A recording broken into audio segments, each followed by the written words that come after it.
In the humid darkness of a Puerto Rican night in 1995, something moved through the shadows that would forever change how we see the monsters lurking at the edges of our world.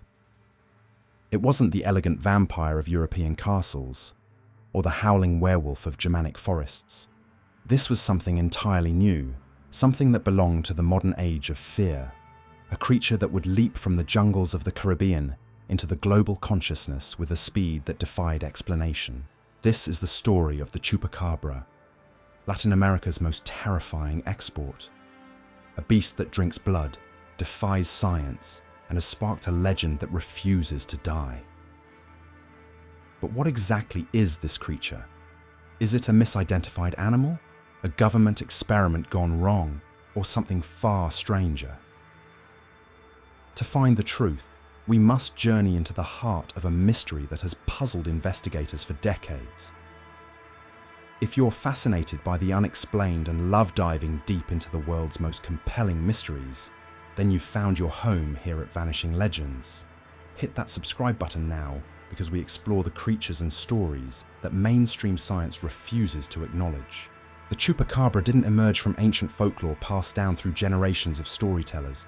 It burst into existence in the modern world like a biological bomb, spreading panic across an entire hemisphere in a matter of months. Unlike the gradual evolution of most legendary creatures, this beast appeared suddenly, fully formed, with a very specific modus operandi that would become its calling card. But to understand the Chupacabra, we must first understand the world that created it. The 1990s were a time of rapid change across Latin America. Satellite television was bringing new images and ideas into remote villages. The internet was beginning to connect isolated communities to a global network of information. And perhaps most importantly, people were becoming more aware of the strange and unexplained phenomena occurring in their own backyards. It was against this backdrop of technological revolution and cultural transformation that the first reports began to surface. The year was 1995, and the location was Canóvanas, a small municipality in eastern Puerto Rico. What happened there would set in motion a chain of events that would create one of the most enduring monster legends of the modern era. Madeline Tolentino was going about her ordinary day when she witnessed something that was anything but ordinary. Through her window, she saw a creature that defied every category of known animal.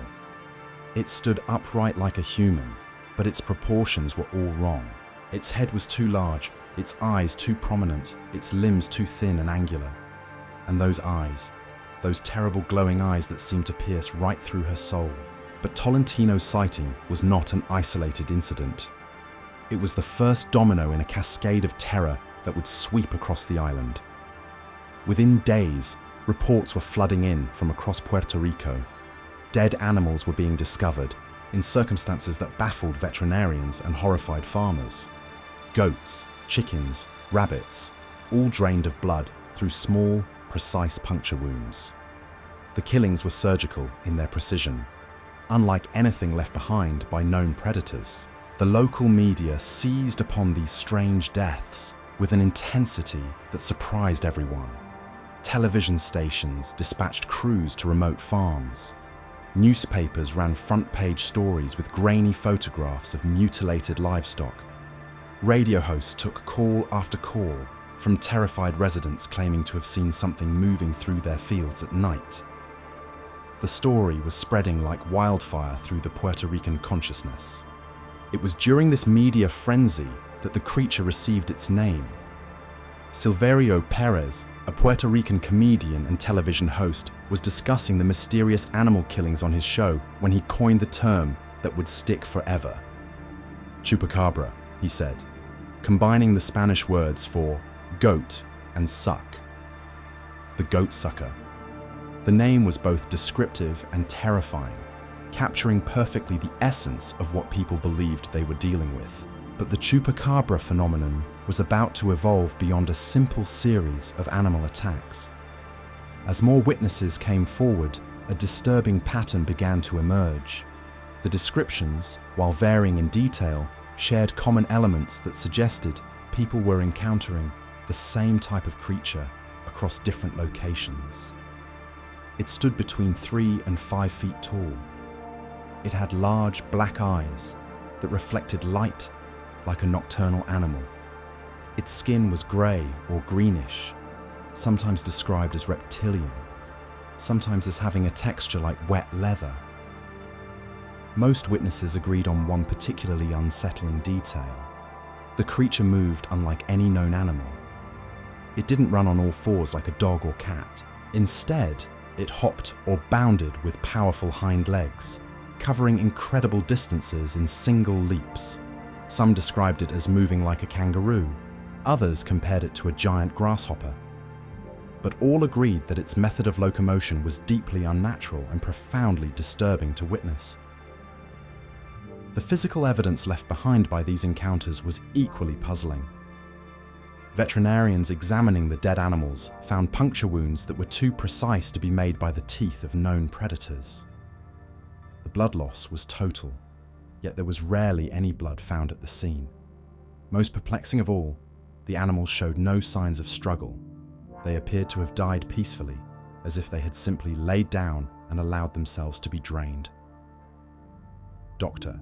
Carlos Soto, a veterinarian who examined dozens of alleged chupacabra victims, described the wounds as unlike anything in his decades of experience. The puncture marks were perfectly round, he explained to local reporters, too round to be made by fangs or claws, and the complete absence of blood at the scene suggested some kind of suction mechanism that we simply don't see in nature. These clinical observations only deepened the mystery. If this was a real animal, it possessed feeding mechanisms that existed nowhere else in the known biological world. The precision of the attacks suggested intelligence, but the method of feeding was completely alien to mammalian behavior patterns. As news of the Puerto Rican incident spread beyond the island, something remarkable happened. Reports of similar creatures and animal mutilations began surfacing throughout Latin America and the Caribbean. Mexico reported its first chupacabra encounter just months after the Puerto Rican outbreak. Then came reports from the Dominican Republic, followed by sightings in Venezuela, Colombia, and Brazil. Each new location added its own variations to the growing legend. In Mexico, witnesses described a creature that was more dog-like, with coarse fur and a pronounced ridge of spines running down its back. In Brazil, the beast was said to be larger and more aggressive, attacking not just livestock, but occasionally threatening humans who got too close. But perhaps the most significant development in the chupacabra's evolution was its arrival in the southwestern United States. Texas, with its large Hispanic population and extensive border with Mexico, became the creature's first foothold in North America. Ranchers in South Texas began reporting the same mysterious livestock deaths that had plagued Puerto Rico. The wounds were identical, the blood loss complete, the circumstances equally baffling. The American media's response to the chupacabra phenomenon was markedly different from the coverage it had received in Latin America. While Spanish-language stations and newspapers treated the reports with a mixture of fear and fascination, English-language media often approached the story with barely concealed skepticism. The creature was frequently dismissed as mass hysteria, misidentified animals, or elaborate hoaxes designed to attract tourist attention. This cultural divide in how the chupacabra was perceived became a defining characteristic of the legend. In Latin American communities, the creature was taken seriously as a genuine threat that required investigation and caution. Families altered their daily routines, farmers increased security around their livestock, and entire communities organized watch groups to protect against the mysterious predator. But the skeptical response from mainstream American media and scientific institutions created a parallel narrative. The chupacabra became not just a cryptozoological mystery, but a symbol of cultural misunderstanding. The creature that terrorized rural communities was simultaneously being dismissed as folklore by urban academics who had never set foot in the areas where the encounters were occurring. This tension between belief and skepticism would shape every aspect of the chupacabra investigation that followed. serious researchers found themselves caught between communities that desperately wanted answers and institutions that refused to acknowledge there was even a question worth asking. Meanwhile, the encounters continued. Each new sighting added details to the growing profile of the creature. Witnesses began reporting that the Chupacabra could change color like a chameleon, blending seamlessly with its surroundings. Others claimed it could leap impossible distances, clearing 8-foot fences in a single bound. Some described a sulfurous smell that lingered in areas where the creature had been seen. The behavioral patterns also became more defined. The Chupacabra was primarily nocturnal, rarely seen during daylight hours. It showed a preference for small livestock, particularly goats, though it would also attack chickens, rabbits, and occasionally larger animals like cattle or horses. Most intriguingly, it seemed to avoid areas with heavy human activity, suggesting an intelligence that allowed it to assess and avoid threats. But as the reports multiplied and spread across 2 continents, a more troubling question began to emerge. If the Chupacabra was real, where had it come from? The creature's sudden appearance and rapid spread suggested this was not an ancient species that had remained hidden for centuries. This was something new, something that had entered our world recently and was now establishing itself across vast territories with unprecedented speed. The theories that emerged to explain the Chupacabra's origin were as varied as they were controversial. Some suggested it was the result of secret government experiments, a biological weapon that had escaped containment. Others proposed it might be an extraterrestrial visitor, pointing to the creature's alien-like appearance and seemingly impossible physical capabilities. Still others wondered if the Chupacabra might represent something far more disturbing, evidence that our planet's ecosystem was changing in ways we didn't yet understand, producing new forms of life adapted to a world increasingly shaped by human activity. The most disturbing aspect of these theories was how they all pointed to the same unsettling conclusion. Whether the Chupacabra was the product of genetic manipulation, alien intervention, or evolutionary acceleration, it represented something that shouldn't exist according to our current understanding of biology. And yet, the evidence kept mounting that it very much did exist. As investigators dug deeper into the phenomenon, they began to uncover patterns that only deepened the mystery. The Chupacabra's attacks weren't random. They followed specific geographic corridors, moving along mountain ranges and river valleys as if following predetermined routes. The creature seemed to understand terrain in ways that suggested either remarkable intelligence or an intimate familiarity with the landscape that defied explanation for a supposedly new species. Dr. Benjamin Radford, a skeptical investigator who spent years studying the phenomenon, made a startling discovery when he mapped the early sightings. The locations formed a pattern that corresponded almost perfectly with major drug trafficking routes through Latin America. This correlation raised disturbing questions about whether the Chupacabra sightings might be connected to human activities in these remote areas. But even more intriguing was what happened when researchers began examining the timeline of attacks more closely. The creature didn't move randomly from place to place. Instead, it seemed to follow seasonal migration patterns, appearing in certain areas at predictable times of year. In Puerto Rico, attacks peaked during the dry season. In Mexico, they coincided with periods of drought when water sources became scarce. In Texas, the creature was most active during the months when livestock spent more time in open pastures. This behavioral consistency suggested something far more sophisticated than a simple predator.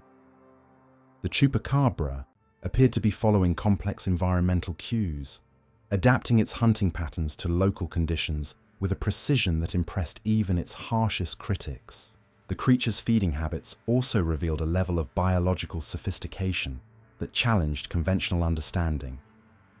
Unlike known blood-feeding animals such as vampire bats or ticks, the Chupacabra seemed capable of extracting blood without leaving the mess typically associated with such feeding.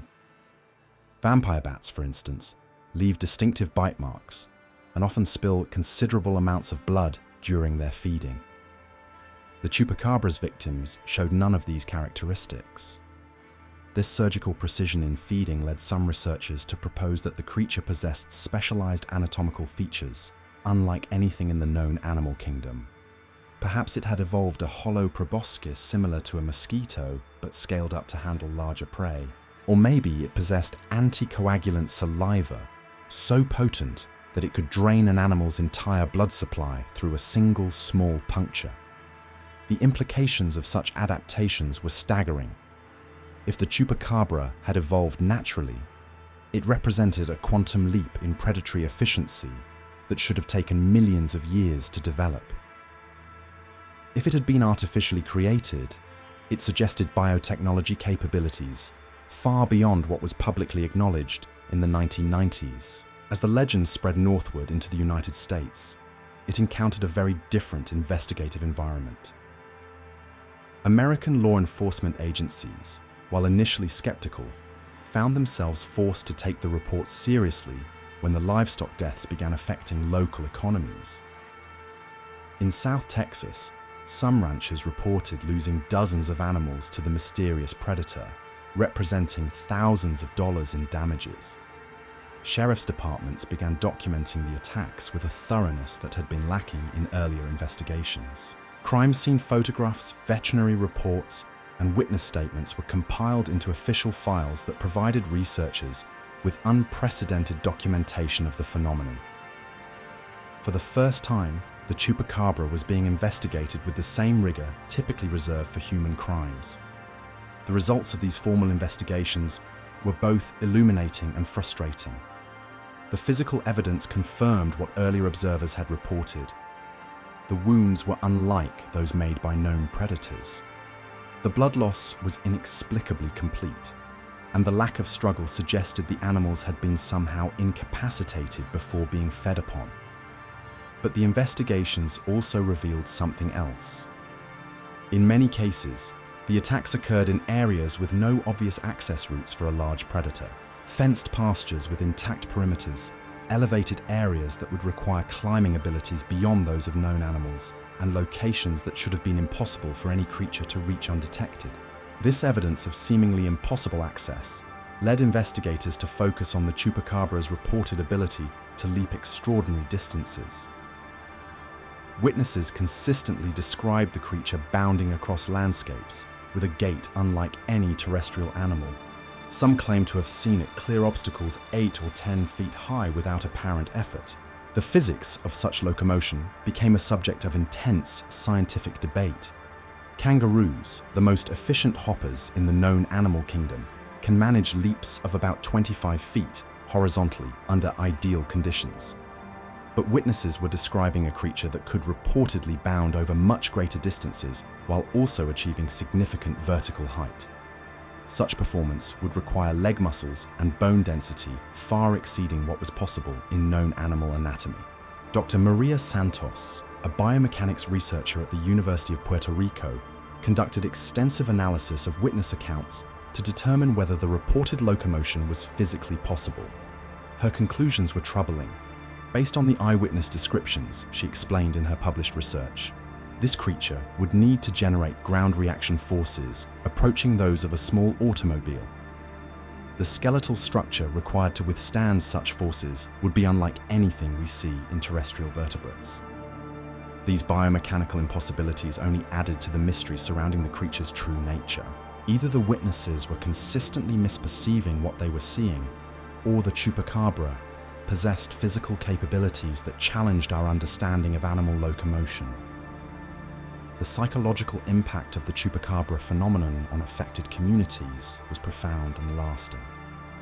In rural areas where livestock represented not just income, but family heritage passed down through generations, the mysterious deaths created trauma that extended far beyond simple economic loss. Families who had raised goats and chickens for decades found themselves afraid to venture outside after dark. Children in affected areas began suffering from nightmares and anxiety disorders. Parents altered their daily routines, bringing animals into enclosed areas much earlier than had been their custom. Some families abandoned livestock farming altogether, unable to cope with the constant threat of inexplicable losses. The creature's psychological impact was amplified by its apparent intelligence and adaptability. Unlike dealing with known predators such as coyotes or wild dogs, farmers couldn't predict when or where the chupacabra might strike. Traditional deterrent methods, such as guard dogs or motion-activated lights, seemed ineffective. The creature appeared to study human patterns and adapt its behavior accordingly. This adaptive intelligence was perhaps the most unsettling aspect of the entire phenomenon. Witnesses described a creature that seemed to watch and learn, modifying its approach based on the defensive measures it encountered. Some reported seeing glowing eyes observing their property from tree lines or elevated positions, as if the creature was conducting reconnaissance before planning its attacks. The chupacabra's apparent ability to avoid capture or clear photographic documentation also suggested sophisticated survival instincts. Despite thousands of reported encounters across multiple countries, physical evidence remained frustratingly elusive. The creature seemed to possess an almost supernatural ability to avoid leaving traces that could be definitively analyzed by scientists. This elusiveness led to increasingly elaborate attempts to document the creature's existence. Motion-sensitive cameras were installed throughout affected areas. Night vision equipment was deployed by both researchers and local residents. Some communities organized coordinated watch programs, attempting to catch the creature through sheer numbers and persistence. But the chupacabra seemed to stay one step ahead of these efforts. Cameras malfunctioned at crucial moments. Night vision equipment captured indistinct shapes that could be interpreted as almost anything. Coordinated watches resulted in sightings at locations far from where the groups were positioned, as if the creature was deliberately avoiding areas under surveillance. These patterns of evasion raised uncomfortable questions about the nature of what people were encountering. The level of intelligence required to consistently avoid documentation while continuing to hunt in the same general areas suggested cognitive capabilities approaching those of higher primates. Yet the creature's physical description bore no resemblance to any known primate species. As we continue our investigation into this enigmatic beast, we'll explore the most compelling evidence for its existence, examine the theories that attempt to explain its origin, and uncover the truth behind one of the most enduring mysteries of the modern age. Here on Vanishing Legends, we don't just tell you the stories. We take you inside the investigations that mainstream media refuses to pursue. The mounting evidence was creating an impossible paradox. The more thoroughly investigators documented the phenomenon, the more inexplicable it became. The breakthrough came from an unexpected source. In 1996, a veterinarian in Caguas, Puerto Rico, performed what would become the most thorough autopsy of an alleged chupacabra victim to date. The subject was a goat that had been found under circumstances identical to dozens of others. But this time, the examination would reveal details that changed everything investigators thought they knew about the creature's feeding methods. Dr. Angel Luis Santana had examined countless animal deaths throughout his career, but nothing had prepared him for what he discovered inside that goat's carcass. The blood wasn't simply drained, it was gone so completely that even the smallest capillaries appeared empty.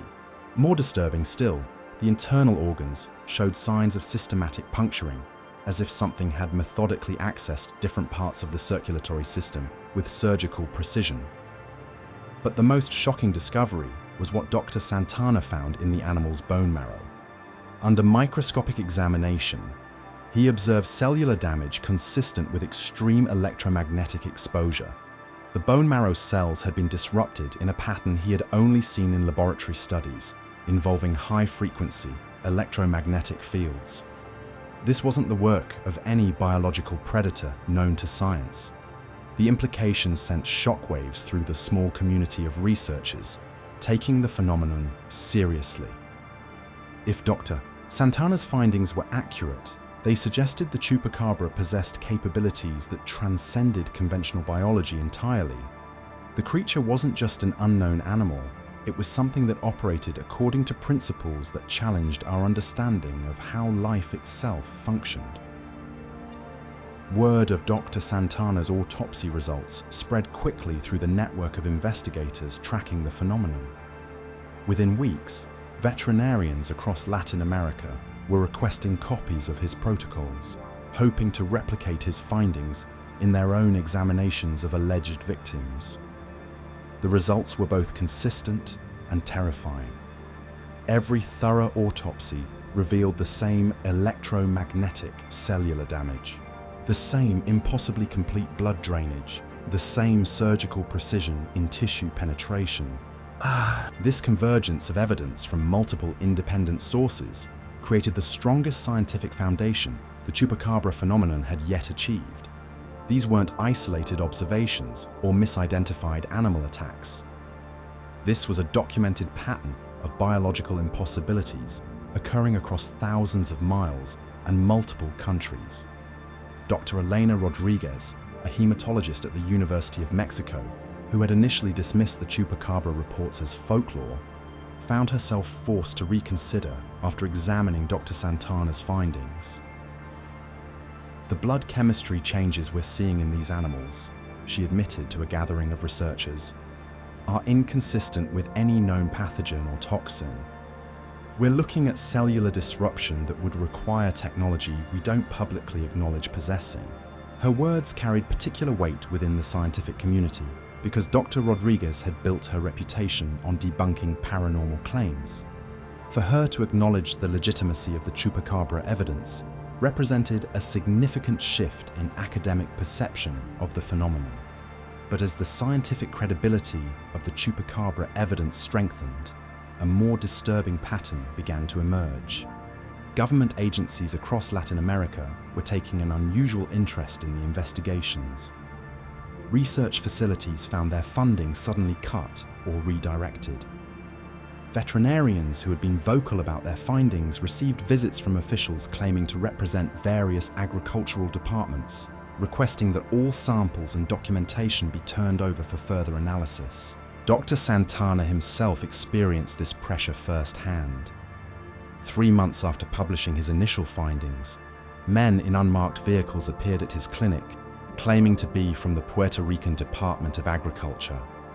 They confiscated all of his samples, his photographs, and his written documentation, stating that the materials were needed for a comprehensive government study of the livestock deaths.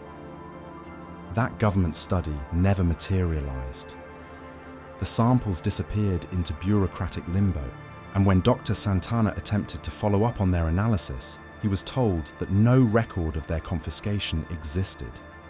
The official position became that the samples had never been collected, despite Dr. Santana possessing receipts signed by the men who had taken them. This pattern of evidence suppression repeated itself across multiple countries. Researchers in Mexico reported similar confiscations by officials claiming to represent SAGAPA, the country's agricultural ministry. Venezuelan investigators found their work halted when government representatives declared the affected areas to be under quarantine for unspecified health reasons. The systematic suppression of Chupacabra research created a chilling effect throughout the scientific community. Academics who had been willing to examine the phenomenon openly began conducting their investigations in secret. Veterinarians stopped publishing their findings, sharing them only with trusted colleagues through private networks. This official interference had an unintended consequence that would prove crucial to understanding the true scope of the phenomenon. By driving research underground, government suppression efforts inadvertently created a network of clandestine investigators who began sharing information across national boundaries.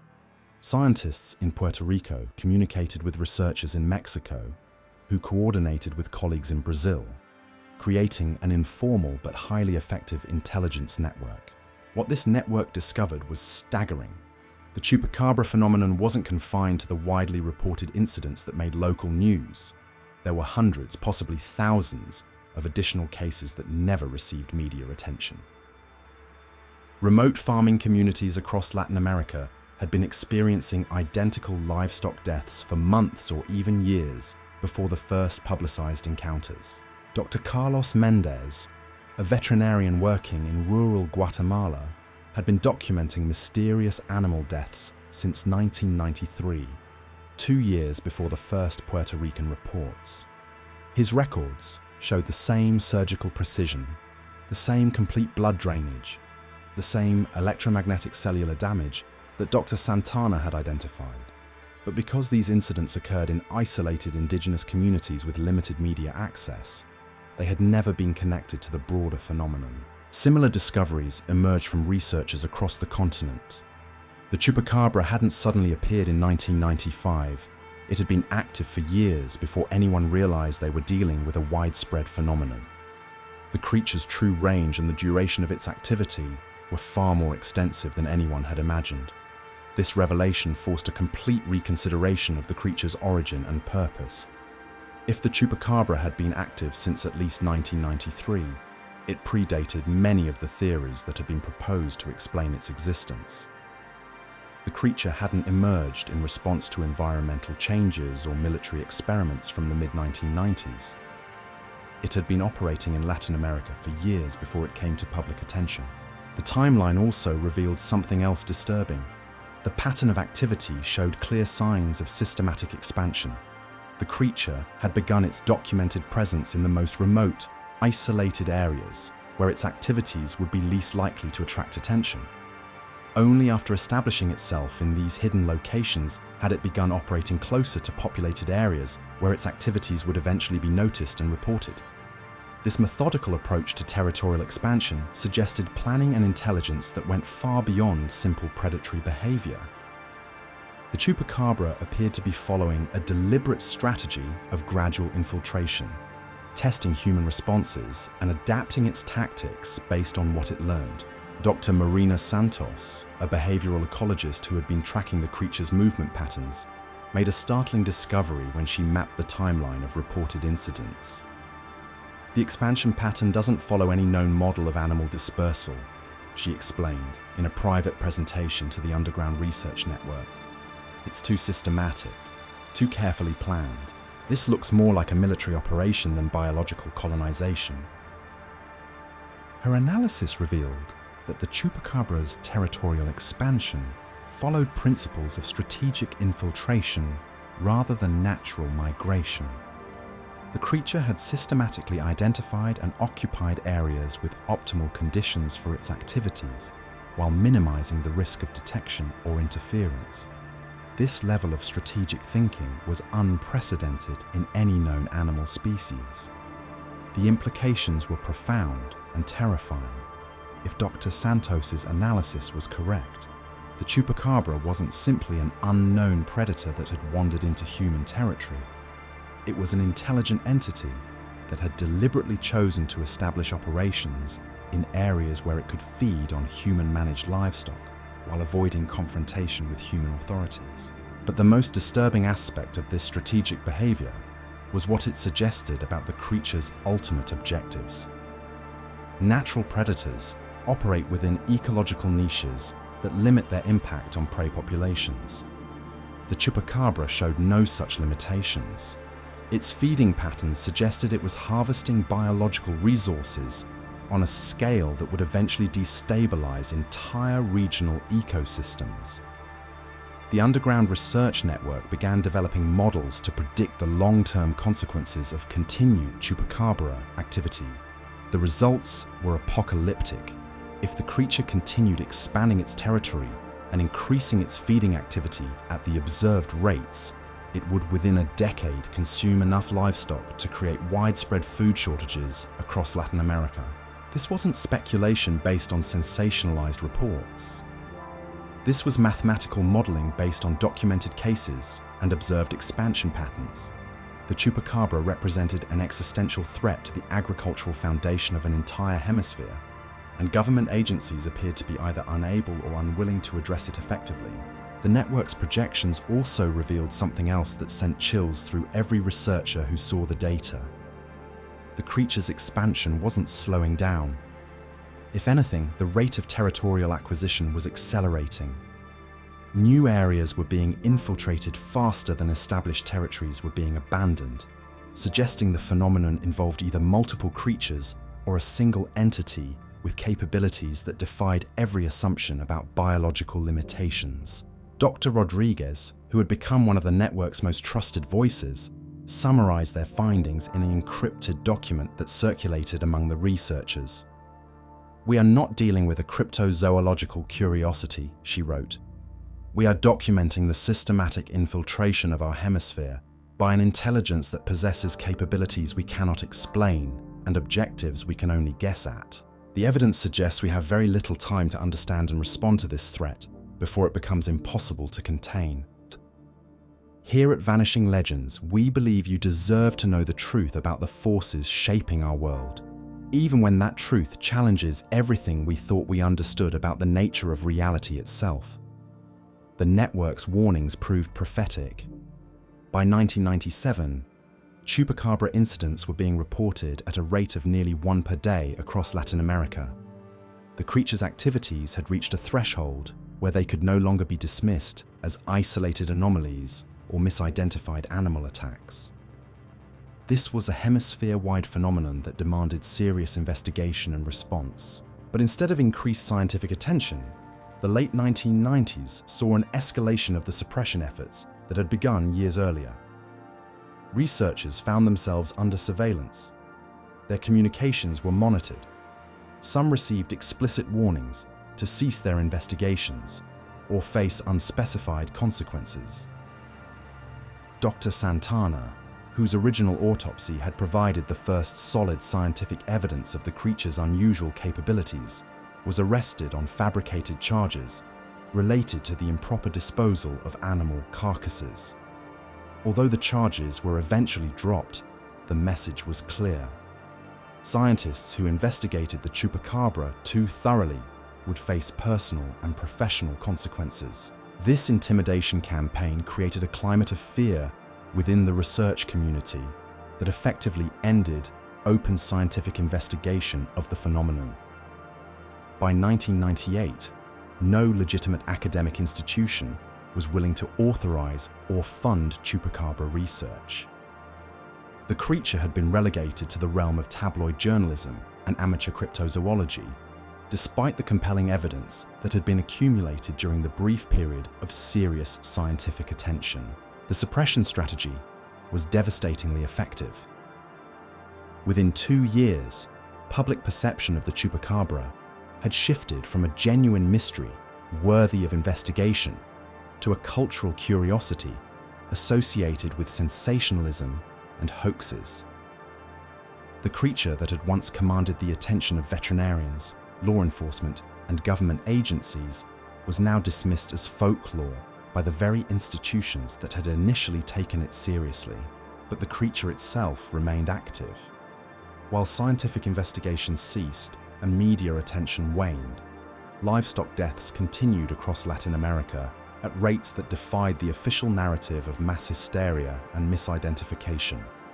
Farmers continued to lose animals under circumstances that veterinarians couldn't explain. Remote communities continued to report encounters with creatures that matched no known species. The Chupacabra had successfully transitioned from a public phenomenon to a private nightmare experienced by rural communities who could no longer expect help or even acknowledgement from outside authorities. The creature had achieved the perfect operational environment. It could continue its activities while remaining effectively invisible to the broader world. This invisibility was aided by changes in how the phenomenon was reported and discussed. Media outlets that had once covered Chupacabra incidents as news began treating them as entertainment. The creature became a subject for comedy shows and paranormal documentaries rather than serious journalism. Scientists who had once studied the evidence now dismissed it without examination, secure in the knowledge that their careers would be protected by conforming to the new consensus. The transformation was so complete that by the early 2000s, many people assumed the Chupacabra phenomenon had ended simply because they no longer heard about it in mainstream media. In reality, the creature's activities had not diminished. They had simply been removed from public awareness through a combination of official suppression and cultural ridicule. But the underground research network continued its work, now operating with the knowledge that they were investigating something far more significant and dangerous than a simple cryptozoological mystery. The evidence they had accumulated painted a picture of a phenomenon that challenged not just our understanding of biology, but our assumptions about humanity's place in the natural order. As we delve deeper into this investigation, we'll explore the most credible encounters with these creatures, examine the physical evidence that mainstream science refuses to acknowledge, and uncover the disturbing truth about why so much effort has been devoted to suppressing information about Latin America's most enigmatic predator.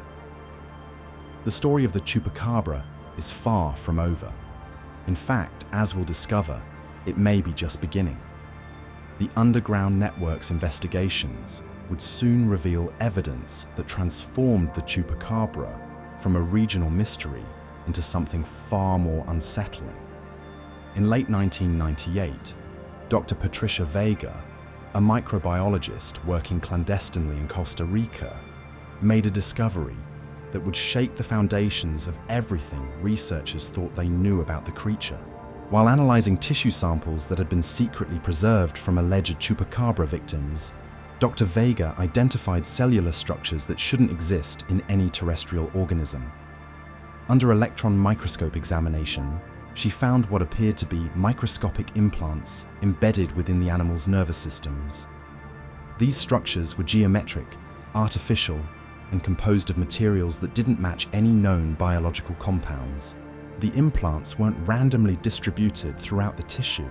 They were positioned with surgical precision at key neural junction points, locations that would allow maximum control over the host organism's motor functions and pain responses. This discovery provided the first concrete evidence for how the Chupacabra could drain its victims so completely without signs of struggle. The animals weren't simply being fed upon, they were being neurologically controlled during the process. Dr. Vega's findings were immediately shared with the network, where they underwent rigorous peer review by researchers across multiple disciplines. Neurologists confirmed that the implant positions would indeed allow for complete motor control. Materials scientists verified that the implant composition was unlike anything in their databases. The evidence was undeniable. The Chupacabra's victims were being technologically manipulated during their encounters with the creature. This revelation forced a complete reconsideration of what the network was investigating. They weren't dealing with an unknown biological entity using natural feeding mechanisms.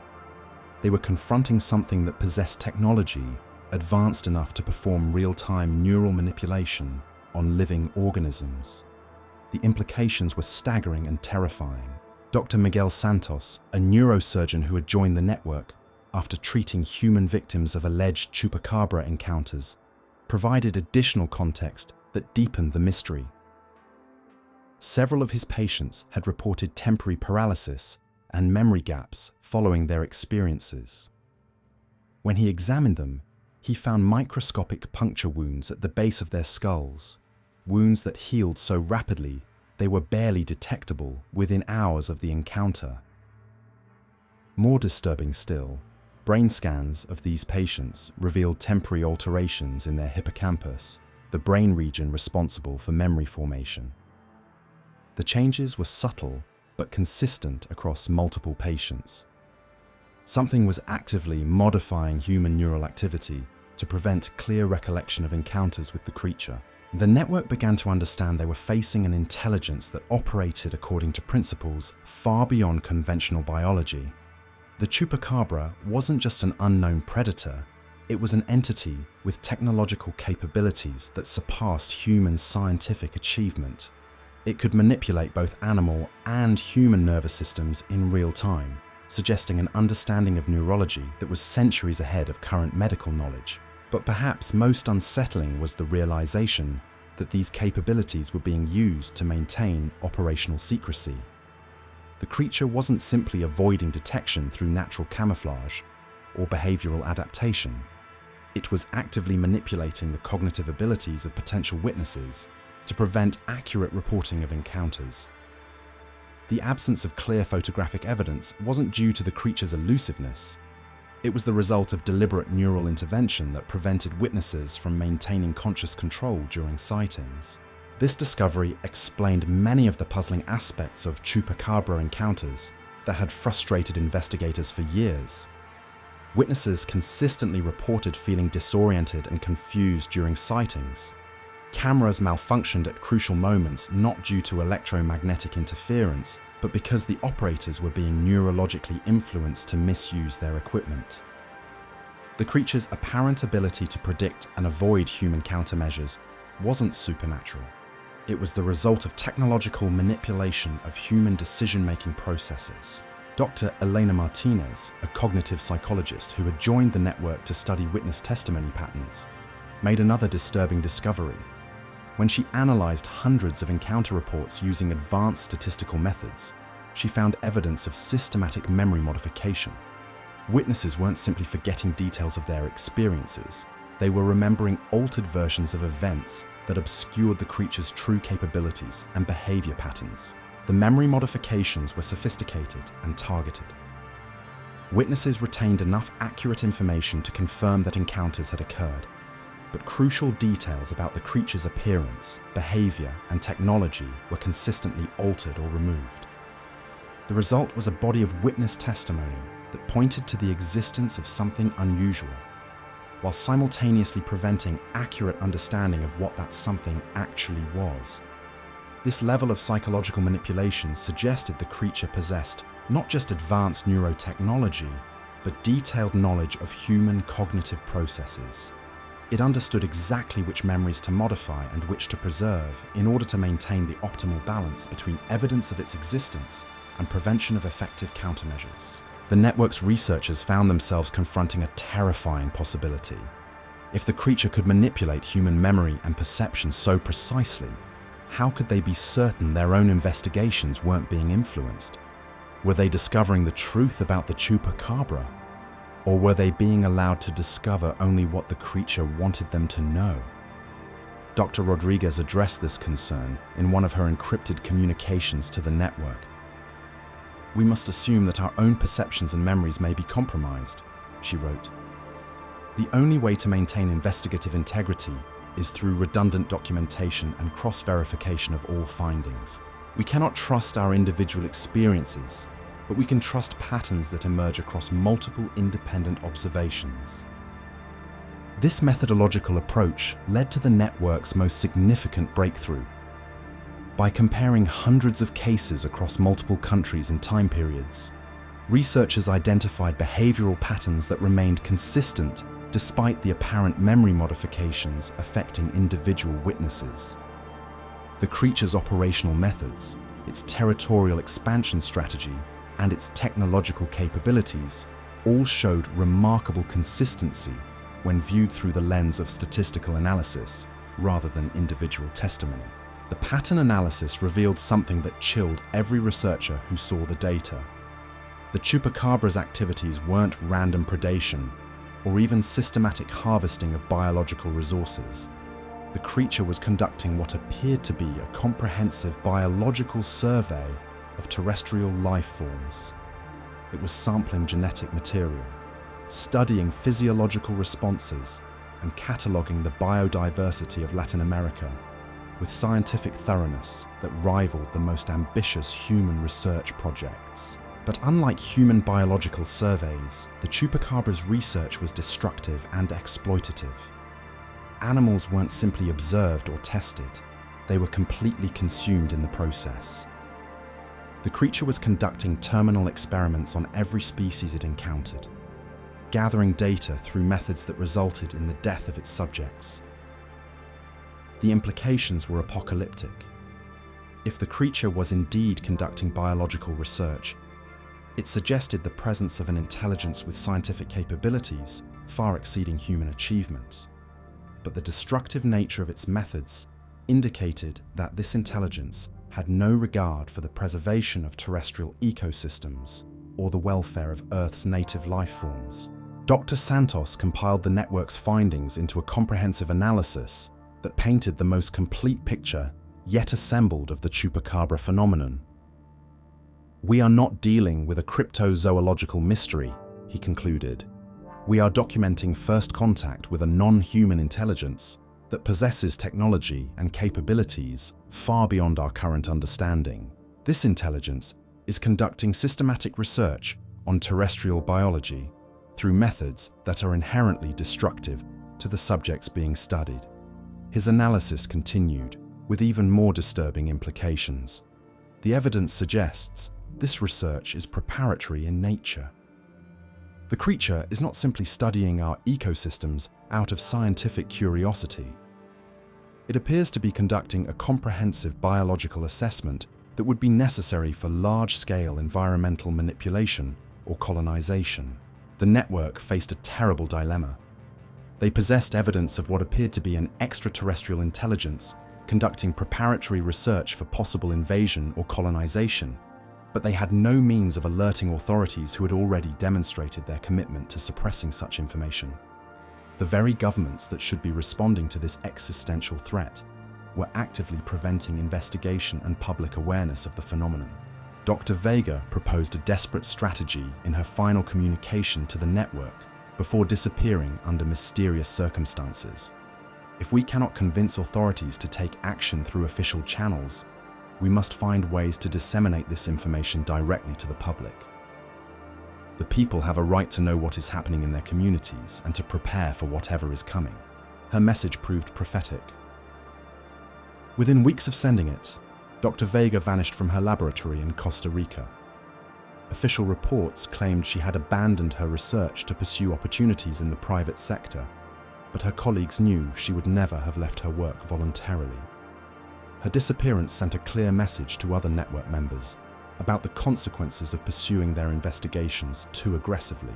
The intimidation campaign that had begun with the confiscation of research materials escalated into direct threats against the researchers themselves. Dr. Santana received anonymous phone calls warning him to cease all Chupacabra-related activities or face consequences that would extend to his family. Dr. Rodriguez found her laboratory vandalized and her computer files corrupted by what appeared to be sophisticated cyber attacks. But the most chilling incident occurred in Mexico, where Dr. Mendez was found dead in his clinic under circumstances that defied explanation. His body showed the same surgical precision wounds that characterized Chupacabra attacks, but scaled up to human proportions. The official cause of death was listed as heart failure, despite the obvious physical evidence suggesting otherwise. The message was unmistakable. The network's investigations had crossed a threshold that triggered lethal responses from whatever forces were protecting the Chupacabra's operational secrecy. The researchers found themselves caught between a non-human intelligence conducting destructive biological research and human authorities willing to murder their own citizens to maintain that intelligence's security. By 1999, the underground research network had effectively collapsed. Most members ceased their investigations entirely, destroyed their research materials, and returned to conventional scientific careers. A few continued working in absolute secrecy, sharing their findings only with trusted family members who could preserve the information if something happened to the researchers themselves. The Chupacabra had achieved complete operational security. Its activities continued unimpeded while public awareness of the phenomenon faded into cultural memory. The creature had successfully transitioned from an immediate threat requiring urgent investigation to a folk legend suitable for entertainment and tourism marketing. But the evidence the network had accumulated didn't disappear with the researchers who had gathered it. Hidden in private archives, encrypted files, and personal collections, the documentation of humanity's first contact with a non-human intelligence waited for a future generation brave enough to confront its implications. The suppression had been successful, but it had also preserved a complete record of the phenomenon for anyone willing to look beyond the official dismissals and cultural ridicule that now surrounded the subject. The truth about the Chupacabra remained accessible to those who understood where to look and how to interpret what they found. Here at Vanishing Legends, we've dedicated ourselves to uncovering these hidden truths and presenting them to audiences willing to confront uncomfortable realities about our world. The story of the Chupacabra is far from over, and the evidence suggests that what began in the 1990s was merely the opening phase of something much larger and more consequential. As reports continue to emerge from across Latin America and now extend into North America, Europe, and other continents, it becomes clear that the phenomenon the research network documented in the 1990s was not an isolated incident, but the beginning of a global transformation whose ultimate consequences remain unknown. The creature that emerged from the Puerto Rican darkness in 1995 represented something unprecedented in human experience. First contact with an intelligence that possessed both the technological capability and the apparent intent to reshape terrestrial biology according to its own objectives. The research network's investigations had provided humanity with its first glimpse of this reality, but the suppression of their findings had prevented any meaningful response to the threat they had identified. Now, more than 2 decades later, the patterns the network had documented continue to unfold across the globe. New territories are being infiltrated, new species are being studied and harvested, and the biological survey that began in Latin America appears to be expanding into a worldwide phenomenon whose scope and ultimate purpose remain terrifyingly unclear. The Chupacabra's success in maintaining operational secrecy while conducting systematic biological research represents a level of strategic sophistication that should serve as a warning about humanity's vulnerability to non-human intelligences with advanced technological capabilities. The creature had demonstrated that it could operate within human-dominated environments for extended periods while remaining effectively invisible to the very institutions designed to detect and respond to such threats. More disturbing still was the evidence that human authorities had actively collaborated in maintaining the creature's operational security. Whether this collaboration was the result of technological manipulation, political coercion, or voluntary cooperation remained unclear. But the systematic suppression of legitimate scientific research suggested that some human institutions had been compromised by whatever intelligence was directing the Chupacabra phenomenon. The implications extended far beyond the immediate threat posed by a single cryptozoological entity. If non-human intelligence could infiltrate and manipulate human governmental and scientific institutions so effectively, it raised fundamental questions about humanity's autonomy and security that demanded urgent attention and response. But as we'll discover in our continuing investigation, the story of the Chupacabra contains even more disturbing revelations about the true nature of the intelligence behind these encounters and its apparent long-term objectives for Earth's biological systems. The evidence suggests that what began as mysterious livestock deaths in Puerto Rico may represent the opening moves in a transformation of terrestrial life itself. The transformation that researchers feared was already underway would manifest in ways that defied their most pessimistic projections. By the early 2000s, something fundamental had shifted in the Chupacabra's operational patterns. The creature was no longer content to operate solely in remote agricultural areas, where its activities could be dismissed or suppressed. It was moving into urban environments, adapting its methods to metropolitan ecosystems, with the same systematic precision it had demonstrated in rural territories. The first urban encounters were reported in the sprawling shanty towns surrounding major Latin American cities. These dense, poorly monitored settlements provided the perfect testing ground for the creature's adaptation to human-dominated environments. Here, among populations already marginalized by official institutions, the Chupacabra could refine its techniques for operating in close proximity to large human populations without triggering widespread alarm. Dr. Ana Gutierrez, a veterinarian working in the favelas of São Paulo, began documenting cases that initially appeared to be conventional animal attacks. Stray dogs and cats were being found drained of blood, with the same surgical precision that had characterized rural livestock deaths. But these urban incidents revealed new aspects of the creature's capabilities that had never been observed in agricultural settings. The urban prey showed signs of having been lured or directed to specific locations before being attacked.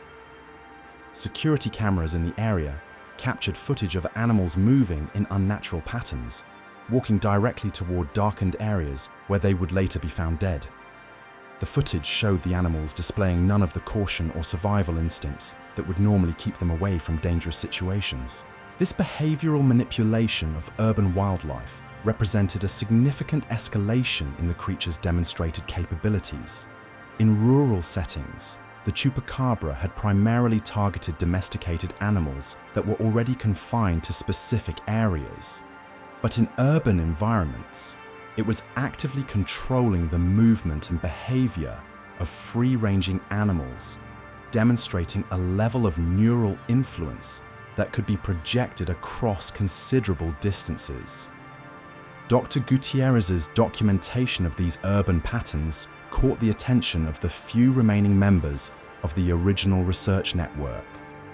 Working through encrypted channels, they began coordinating observations across multiple cities, hoping to understand how the creature's urban adaptation might differ from its rural operations.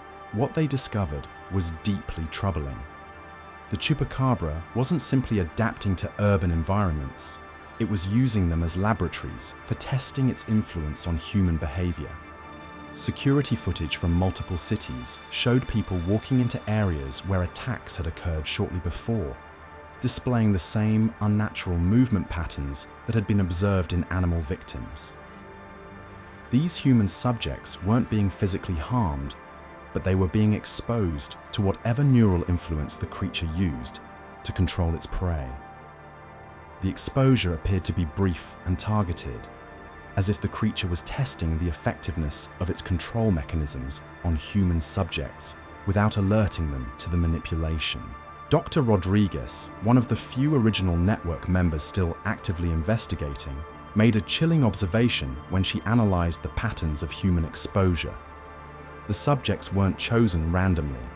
They represented specific demographic groups: medical professionals, veterinarians, law enforcement officers, and government officials. The creature appeared to be systematically testing its ability to influence individuals whose professions would make them likely to investigate or respond to its activities. This targeted testing suggested the creature was preparing for scenarios where it might need to neutrally manipulate human authorities or researchers.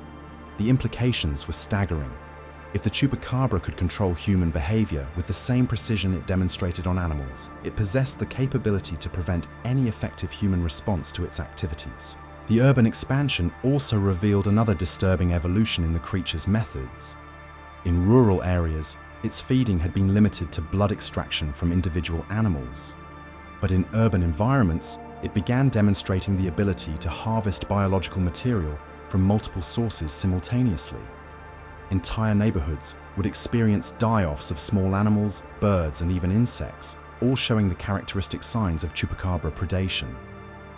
This mass harvesting capability suggested the creature's resource requirements were increasing exponentially.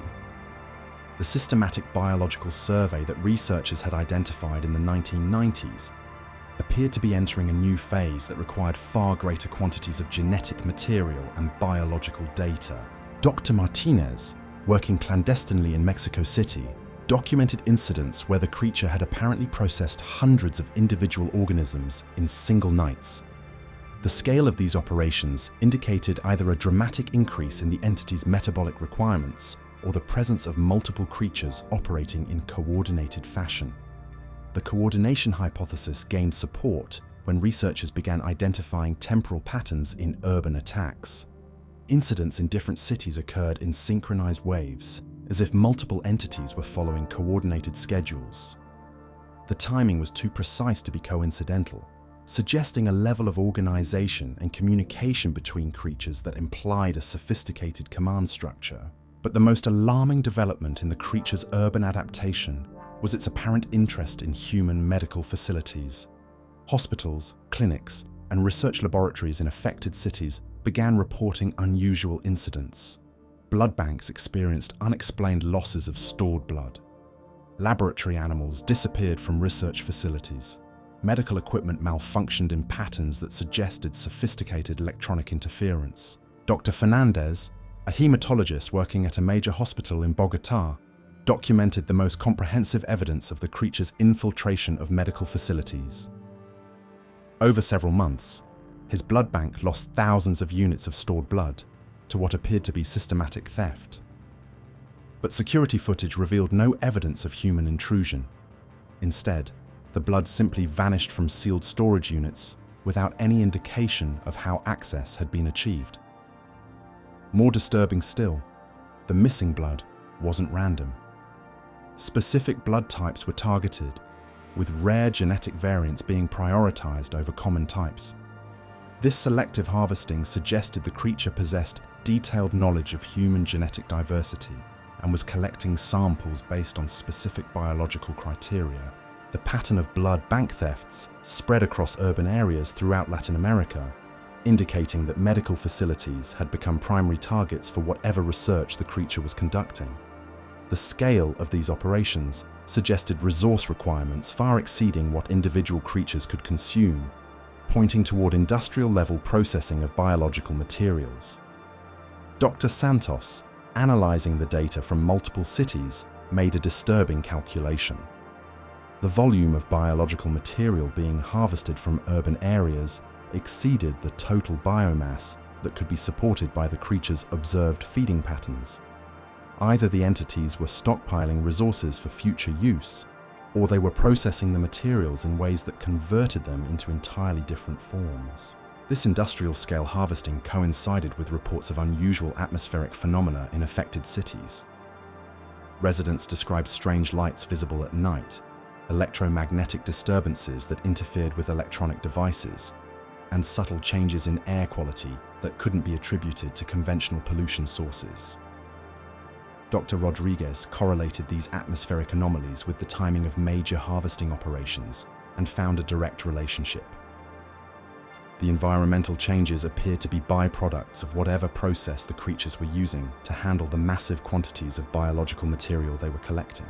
The atmospheric data suggested the creatures possessed technology capable of molecular-level processing of organic compounds.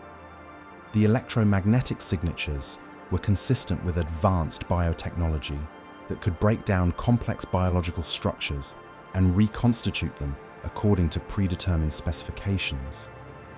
This capability implied the creatures weren't simply studying terrestrial biology, they were actively re-engineering it. The systematic harvesting of genetic material from multiple species was providing the raw materials for biological manipulation on a scale that could reshape entire ecosystems. The realization that the Chupacabra phenomenon represented active bioengineering rather than passive research fundamentally changed how the remaining investigators understood the threat they were documenting. This wasn't preparation for future colonization. It was colonization already in progress through biological transformation of the target environment. Dr. Gutierrez made this point explicit in her final communication to the network. "We have been thinking of this as an invasion that hasn't happened yet," she wrote. But invasion through biological transformation doesn't require military conquest. It requires only the systematic modification of existing life forms until the environment becomes suitable for the invading species. Her analysis suggested that Earth's biological systems were already being modified to support non-terrestrial life forms. The Chupacabra's activities represented the preliminary phase of terraforming, where native species were being catalogued, harvested, and potentially replaced with engineered variants that would serve the objectives of the colonizing intelligence. The implications were beyond catastrophic. If this analysis was correct, the creatures weren't simply threatening individual animals or communities. They were in the process of transforming Earth's entire biosphere into something fundamentally alien, with native life forms serving as raw materials for the construction of a completely different type of ecosystem. The urban expansion had provided the creatures with access to the concentrated biological diversity and technological infrastructure necessary to accelerate this transformation process. Cities offered populations of multiple species in close proximity, advanced medical facilities containing genetic research capabilities, and human populations whose neural manipulation could provide cover for increasingly large-scale operations. But perhaps most significantly, urban environments provided the creatures with access to human reproductive biology. Several researchers noted a correlation between Chupacabra activity and increases in unexplained fertility problems, birth defects, and genetic anomalies in human populations. Dr. Martinez documented cases where women in affected areas experienced pregnancies that displayed impossible genetic characteristics. Ultrasound examinations revealed fetal development patterns that didn't conform to human biology, yet genetic testing showed the fetuses to be genetically human. The contradiction suggested genetic manipulation so sophisticated that it could alter fundamental biological processes while leaving surface-level genetic markers unchanged. These reproductive anomalies represented the most direct evidence yet that the creature's biological modification programs had expanded to include human subjects. The systematic alteration of human reproductive biology could serve multiple purposes, creating hybrid populations that could serve as intermediaries between human and alien biology, or simply ensuring that future human generations would be compatible with whatever environmental changes the creatures were implementing. The scale and sophistication of these genetic manipulations implied technological capabilities that exceeded human scientific achievement by centuries or millennia. The creatures weren't simply more advanced than humans, they operated according to principles of biology and physics that human science hadn't yet discovered. Dr. Rodriguez compiled the urban research findings into a comprehensive analysis that painted the most complete picture yet assembled of the transformation already underway. The Chupacabra phenomenon represents the implementation phase of a biological colonization program, she concluded. The preliminary research phase, documented in the 1990s, has given way to active modification of terrestrial ecosystems and life forms. The colonization is not coming, it is already here. Her analysis identified three primary objectives being pursued through the urban expansion: systematic harvesting of genetic diversity from all terrestrial species, technological infiltration of human medical and research infrastructure, and direct genetic modification of human reproductive biology to ensure compatibility with the transformed environments being created. The evidence suggested that the creatures had already achieved sufficient understanding of terrestrial biology to begin large-scale modification programs. The urban phase represented the transition from research to implementation, where the knowledge gained through decades of systematic study was being applied to reshape Earth's biosphere according to alien specifications. But the most terrifying aspect of this transformation was its invisibility to human institutions. The same governmental and scientific organizations that had suppressed research into the Chupacabra phenomenon were now unknowingly facilitating the colonization they had refused to acknowledge. Medical facilities were providing the infrastructure for genetic harvesting. Urban planning was concentrating populations in ways that facilitated systematic modification, and academic institutions were preventing the research that might have revealed the true scope of what was happening. The creatures had achieved the perfect operational environment. They could conduct biological colonization of an entire planet, while the dominant species remained unaware that colonization was occurring. Humanity was being systematically replaced and modified while believing itself to be the sole intelligent species on its own world. Here at Vanishing Legends, we understand that confronting these realities requires courage that most institutions lack. That's why we're committed to presenting the evidence that others refuse to examine, no matter how disturbing its implications might be. The urban expansion had also revealed the true scope of the intelligence behind the Chupacabra phenomenon. The coordination between multiple entities, the systematic approach to biological modification, and the sophisticated understanding of human psychology and institutions all pointed to a collective intelligence with capabilities that transcended individual biological entities. Dr. Santos proposed that the Chupacabras might be biological tools created and deployed by a much larger intelligence, rather than independent entities acting on their own initiative. This would explain their apparent coordination, their systematic approach to territorial expansion, and their sophisticated understanding of both terrestrial biology and human social structures. This hypothesis suggested humanity was confronting not just unknown creatures, but an intelligent system capable of creating biological agents specifically designed for colonization operations. The chupacabras represented just one component of what might be a much larger toolkit of specialized entities, each designed for specific phases of the colonization process. The implications were staggering. If the creatures were designed tools rather than natural entities, it suggested the presence of a manufacturing capability that could produce biological agents according to predetermined specifications.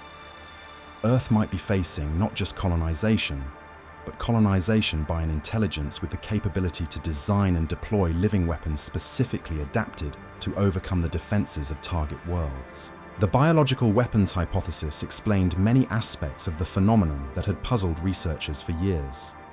The creature's apparent invulnerability to conventional deterrence, their precise understanding of human psychology and institutions, and their systematic approach to environmental modification all suggested they had been specifically engineered for their current mission. But perhaps most disturbing was the implication that the chupacabras represented only the beginning of humanity's contact with this intelligent system. If these entities were successful in their colonization mission, they might be followed by other specialized agents designed for different phases of the transformation process. The evidence we've uncovered paints a picture that challenges everything we thought we knew about our place in the natural order. From the humid darkness of Puerto Rico to the sprawling urban centers of Latin America, the chupacabra phenomenon represents far more than mysterious livestock deaths or cryptozoological curiosities. We've documented what appears to be humanity's first contact with a non-human intelligence conducting systematic biological research and modification on a planetary scale.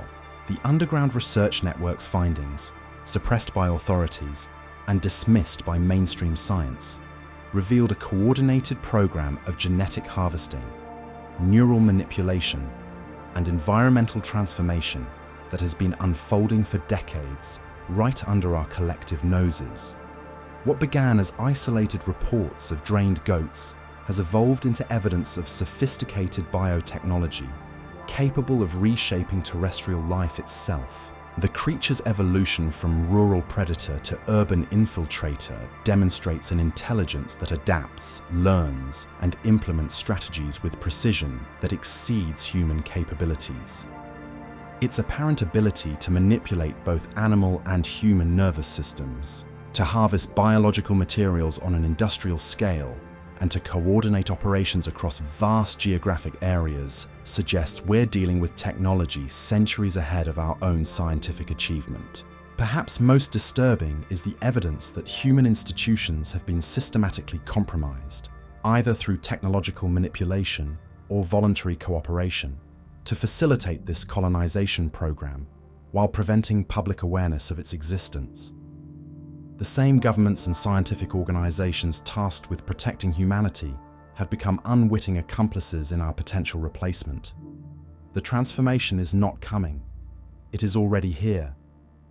The systematic modification of human reproductive biology, the harvesting of genetic diversity from all terrestrial species, and the infiltration of our medical and research infrastructure represent active colonization through biological means rather than conventional military conquest. Yet the story remains largely untold. The evidence exists, hidden in private archives, encrypted communications, and the testimonies of researchers who risked everything to document this phenomenon. The truth about the chupacabra is not just about a mysterious creature.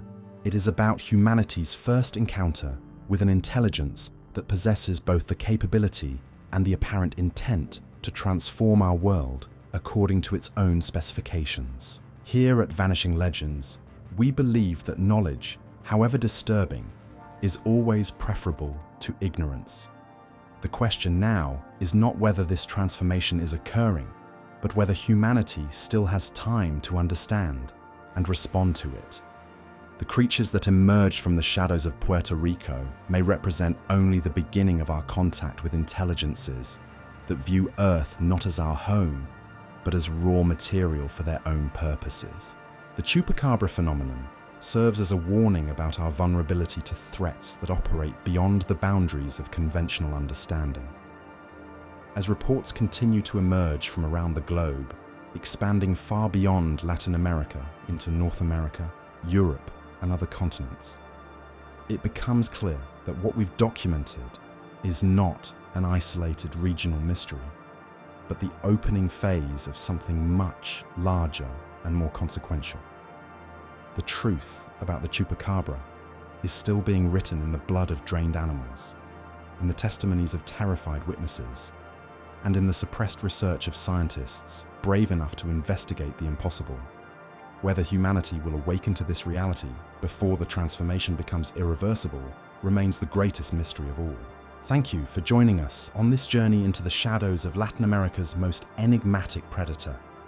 If you're ready to confront the uncomfortable truths that mainstream media refuses to acknowledge, make sure you're subscribed to Vanishing Legends and hit that notification bell. Because the monsters in our world are far more real, far more sophisticated, and far more dangerous than anyone wants you to know.